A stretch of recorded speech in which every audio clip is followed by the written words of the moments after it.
Hello साथियों, मैं सौरभ कुमार सिंह और लगातार शिक्षक बहाली के मुद्दे पर लगभग आज दो महत्वपूर्ण मुद्दे हैं। एक मुद्दा है कि सीटेट अपेयरिंग की जो केस संबंधी चीज़ें हैं उसको लेकर याचिका दायर होने की उम्मीद है। और दूसरे महत्वपूर्ण मुद्दे सेकेंड मेरिट लिस्ट को लेकर, जो सप्लीमेंट्री मेरिट लिस्ट है उसको लेकर लगातार छात्र अभ्यर्थियों का प्रदर्शन जारी है।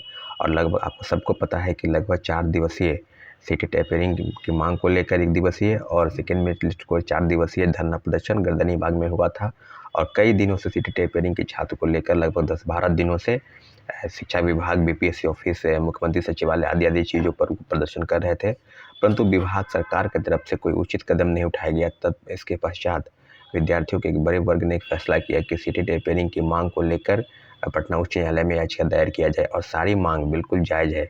अगर आप कहते हैं तो प्रथम पेज की बहाली में सीटेट अपेयरिंग वाले को मौका मिला, बीएड अपेयरिंग वाले को मौका मिला, नियोजित शिक्षकों को मौका मिला, और लगभग लाखों अभ्यर्थी हैं जो दूसरे प्रदेश के हैं, उनको डोमिसाइल नीति के तहत ओपन कर दिया गया और उसके बाद उसको मौका मिला। तो इसके बाद भी जो सेकेंड फेज की बहाली है और लगभग 1,20,000 लोगों को नियुक्ति प्रमाण पत्र देना है, तो क्या सरकार की तरफ से ये निर्णय नहीं होना चाहिए कि सीटेट अपेयरिंग वाले को भी मौका मिलना चाहिए? क्योंकि तीसरे फेज की बहाली जो है वो अगस्त महीने में आयोजित है। तो इसके बाद भी बहुत सारे मामले हैं जिसको लेकर लगातार गंभीरता पूर्वक सरकार को सोचना चाहिए। और विद्यार्थियों का एक बड़ा वर्ग, लगभग 4 लाख से ज़्यादा सीटेट अपेयरिंग की मांग को लेकर देश भर के अभ्यर्थी हैं। और बिहार में इतने बड़े पैमाने पर परीक्षाएं हो रही है, शिक्षक की बहाली हो रही है, तो सीटेट अपेयरिंग की मांग को लेकर उनकी मांग बिल्कुल जायज़ है। साथियों, क्या शिक्षक बहाली में, क्या तीसरे फेज की बहाली अगर अगस्त महीने में है तो दूसरे फेज की सारी बहाली जो है प्रक्रियागत वो सब समाप्त हो जाएगी। तो सीटेट अपेयरिंग वाले को अगर मौका ही नहीं मिलेगा तो फिर वो कैसे परीक्षा में बैठेंगे? सारे मुद्दों को लेकर आज याचिका दायर होने की उम्मीद है। और आपसे आग्रह करते हैं कि जितने भी अभ्यर्थी हैं सब इस मामले को बिल्कुल ध्यान से समझेंगे कि क्या अपेयरिंग वाले को मौका लेकर कोर्ट में जो दलील दी जाएगी क्या वो संबंधी चीज़ें नहीं है। जैसा कि सबको पता है कि 2016 के बाद बिहार में बीटेट नहीं हुई थी और माननीय उच्च न्यायालय ने भी बिहार सरकार को आदेश दिया था कि आपको प्रत्येक साल बीटेट करानी है। और इसके लिए बिहार सरकार ने हामी भी भरी थी, परंतु 2016 के बाद बीटेट की परीक्षाएं नहीं हुई है। आप अगर बीटेट की परीक्षाएं हो जाती तो इस सारी चीज़ों पर जो है निश्चित रूप से आयोग की तरफ, सरकार की तरफ से कोई विशेष प्रावधान नहीं होता और उनकी मांगों को बिल्कुल सुना जाता। आने वाले समय में हम लोग अपनी बातों को लेकर निश्चित रूप से आज जो अपेयरिंग के मामले हैं उसके और सेकेंड मेरिट लिस्ट को लेकर उसके हज़ारों की संख्या में अभ्यर्थी जो है गर्दनी बाग धरना स्थल पर 11 बजे 12 बजे तक आ जाएंगे।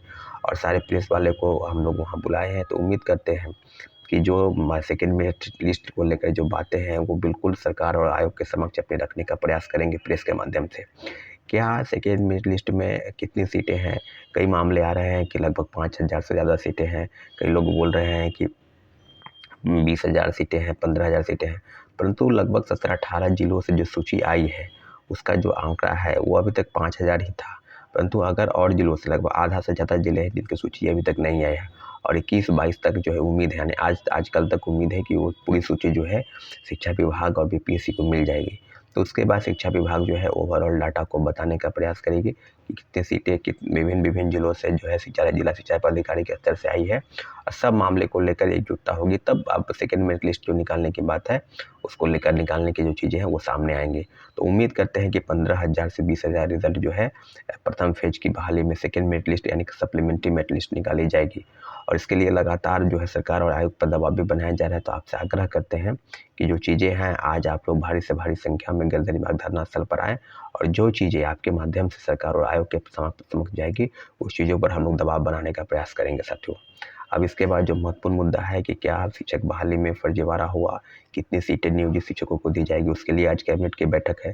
तो कैबिनेट के बैठक के अंतर्गत जो भी राजकर्मी का दर्जा देने की बात वो कर रहे हैं, अगर मिल जाता है तो निसंदेह जो सेकेंड फेज की बहाली है वो नियोजित शिक्षकों को अलग रास्ता बन जाएगा। उनको राजकर्मी का दर्जा देने के बाद जो है बिहार राज्य विशिष्ट नियमावली के तहत हो जाएगी, उनको डिपार्टमेंटल परीक्षाएं देनी होंगी।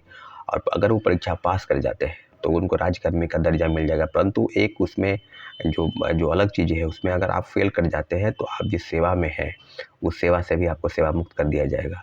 इन्हीं सब मांगों को लेकर लगातार विरोध प्रदर्शन हो रहा है। और साथियों, आपसे आग्रह करते हैं कि जो चीज़ें सेकेंड मेरिट लिस्ट हो या नियोजित शिक्षकों हो या प्रथम फेज की बहाली में बड़े पैमाने पर ऐसे अभ्यर्थियों की नियुक्ति की गई जिनके पास ना सीटेट की डिग्री थी ना बीएड की डिग्री थी और कई हज़ारों प्रमाण पत्र के आधार पर वो नियुक्ति पद पा लिए। अब सरकार की तरफ से जो कानूनी डंडा है वो चलाया जा रहा है और कहा जा रहा है कि आपके खिलाफ हम कानूनी कार्रवाई करेंगे।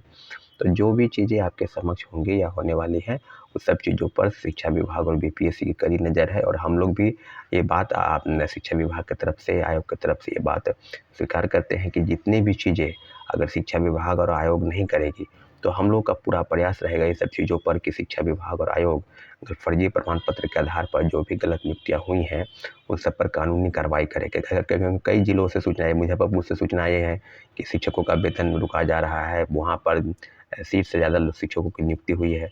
तो लगभग कई जिलों से फर्जी प्रमाण पत्र के आधार पर सैकड़ों हज़ारों विद्यार्थियों ने प्रमाण पत्र पा लिया है, उनको नियुक्ति दिया गया।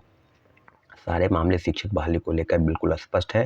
तो सारे मुद्दे पर हम लोग जो है एकजुट हैं और आशा करते हैं कि बिहार सरकार और शिक्षा विभाग उन सारे फर्जीवालों को बाहर करेगी और एक-एक करके, और जितने भी मेरिट लिस्ट बनाने की बात है, सेकंड मेरिट लिस्ट, उसमें ओवरऑल डाटा जो है उनके समक्ष आ जाएगा। तो निसंदेह इस महीने के अंत तक जो है सेकंड मेरिट लिस्ट बिल्कुल निकल जाएगी। इसलिए आप लोग से आग्रह है कि आप लोग इत्मीनान रखें, निश्चित रूप से सेकंड मेरिट लिस्ट निकाली जाएगी। सारे मुद्दों पर हम आपके साथ रूबरू होंगे। ठीक है, धन्यवाद, जय हिंद।